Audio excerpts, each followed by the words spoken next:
राज्याचे कृषीमंत्री माणिकराव कोकाटे यांनी 14 फेब्रुवारी रोजी अमरावती जिल्हाधिकारी कार्यालयातील नियोजन भवन येथे प्रगतिशील आणि प्रयोगशील शेतकऱ्यांशी संवाद साधला।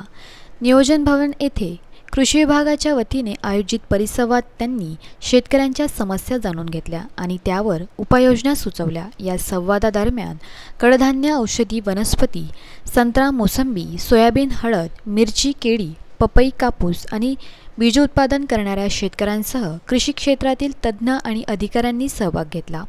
शेतकऱ्यांनी हवामान बदल, पीक विमा, सिंचन सुविधा, बाजारभावातील चढउतार यांसारख्या समस्यांवर आपली मते मांडली। आणि सराफ तालुका जिल्हा अकोला, माझी अशी मागणी आहे, हे आपण सोयाबीनचं जे बियाणं मार्केटमधून घेतो हे गुणवत्तेचं मिळत नाही, तर हे महाबीज आणि शासनानं हे सोयाबीनचं बी पुरवावं।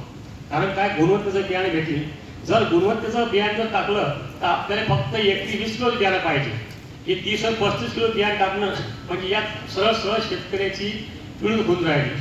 दुसरी गोष्ट, मी कांदा उत्पादक शेतकरी आहोत। कांदा उत्पादक शेतकरी ताबडतोब कृषी विभागामार्फत, कृषी अधीक्षकामार्फत ताबडतोब कांदा देण्याचे प्रयत्न आपण करावे, ही नित्य माझी विनंती आहे। ठीक आहे। कृषी मंत्री कोकाटे यांनी या समस्या गांभीर्याने घेत तात्काळ उपाययोजनांची हमी दिली। शेतकऱ्यांच्या प्रश्नांकडे सरकार सकारात्मक दृष्टिकोनातून पाहत आहे।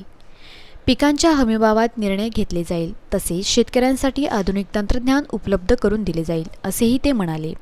या दौऱ्यात कृषी विभागाचे वरिष्ठ अधिकारी, स्थानिक लोकप्रतिनिधी आणि शेतकरी मोठ्या संख्येने उपस्थित होते।